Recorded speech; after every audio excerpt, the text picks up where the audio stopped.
Welcome to the MakerSpace. Now, before you can use the equipment here, we do require you go through small safety training and then get yourself some hands-on experience with the equipment where you will print out your badge that will serve as your license to come in and use the equipment that you've been certified on. So let's do that today, and let's start talking about 3D printers.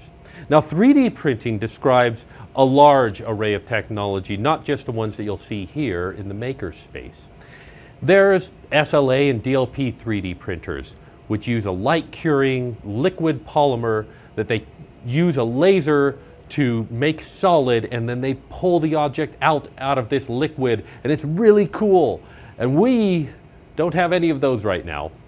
There's also powder-based 3D printing that fills up the print area with a powder that it binds together, either with a liquid glue, or sometimes the powder is metal and they use a high-powered laser to melt it together. They use this to build parts for airplanes, and after the print is done, they just reach into the powder and pull the 3D printed part out, and it's super cool.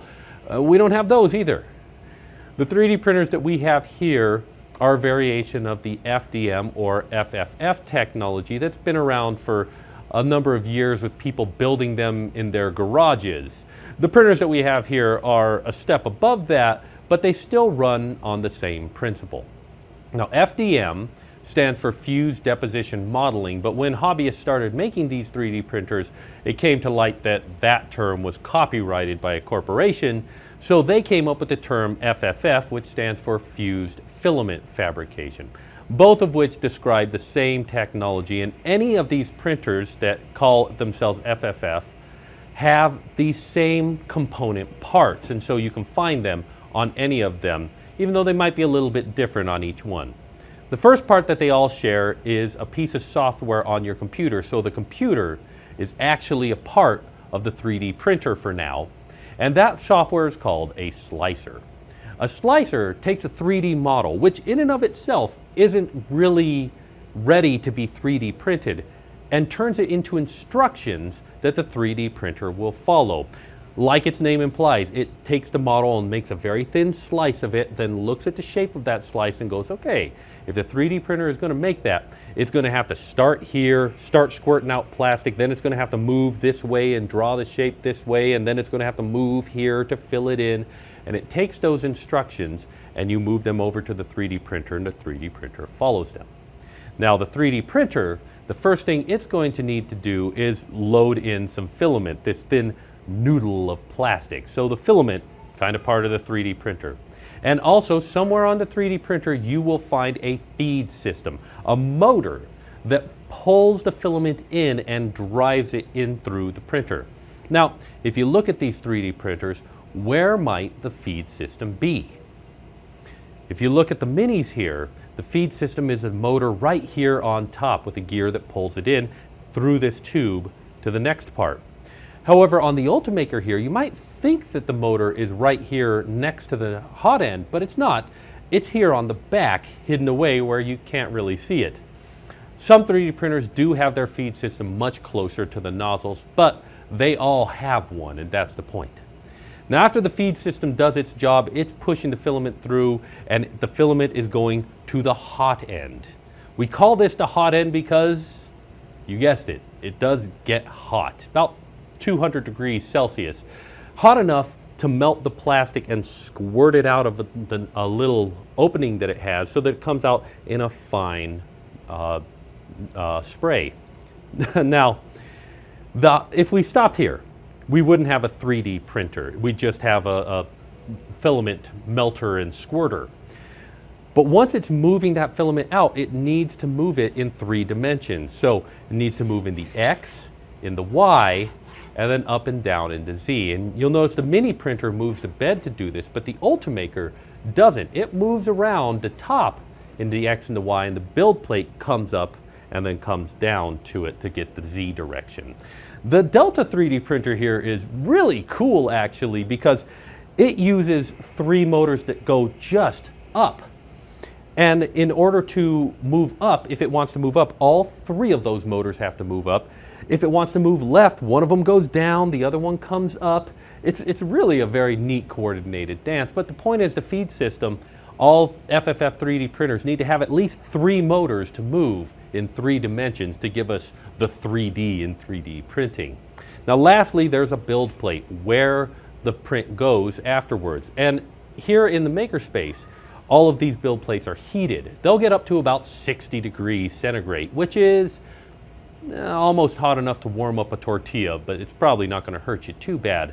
However, now that you know the parts of the 3D printers, most of the parts of them, I want you to take a look at them. Think about them for a second and think, where could this machine try to hurt me? How could it try to damage me, and what are the danger points?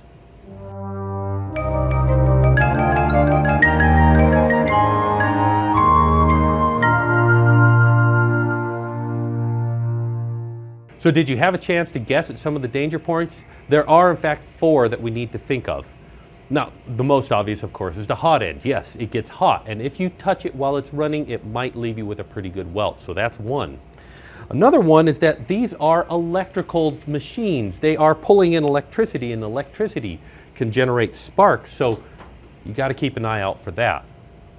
Now, another one is we have a movement system here, and this movement system doesn't care if you or your dangling jewelry or loose-fitting clothing or hair is getting in the way. It's going to try to move anyways, so while it's moving, you might want to keep that in mind. The last one, and not a lot of people get this, but maybe you did, is that we are melting a polymer, and in doing so we might generate fumes that may make things get a little bit heady. So for these reasons, for these danger problems, we have some simple rules that we need to follow here in the MakerSpace. And these rules are posted on the wall, and so if you ever forget them or need to refer to them later, you know where to look at them.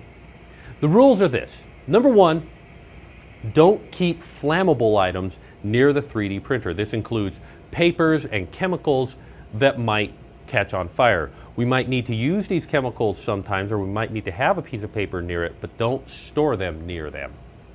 Secondly, do not wear loose-fitting clothing or dangling jewelry near the 3D printer, especially during its operation. Just take off the tie and put the bracelets away for a little while, just while the 3D printer is running for safety.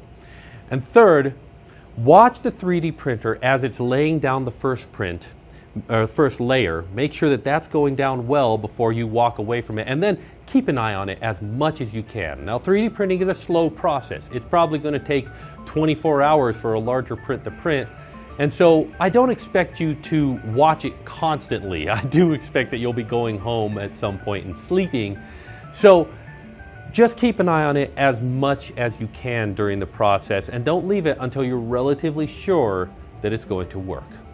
There are some other things, some generally good ideas. Number 1, keep an eye on the equipment. Take a look at it before you use it. Make sure that the wiring's good, that there's nothing obviously wrong with the equipment. If there is, be sure to tell a lab worker what you see, and we'll be sure to give these 3D printers the TLC that they need.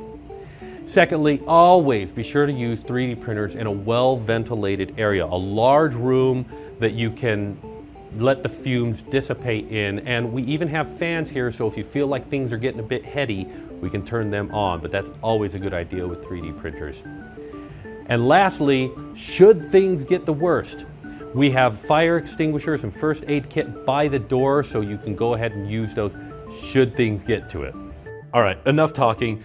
It's time to take the quiz, sign the waiver, and then do the 3D printing project to make your 3D printing badge. If you're not already at the MakerSpace, it's time to get there. That's it for this video. I want to thank you very much for watching, and I will see you at the MakerSpace.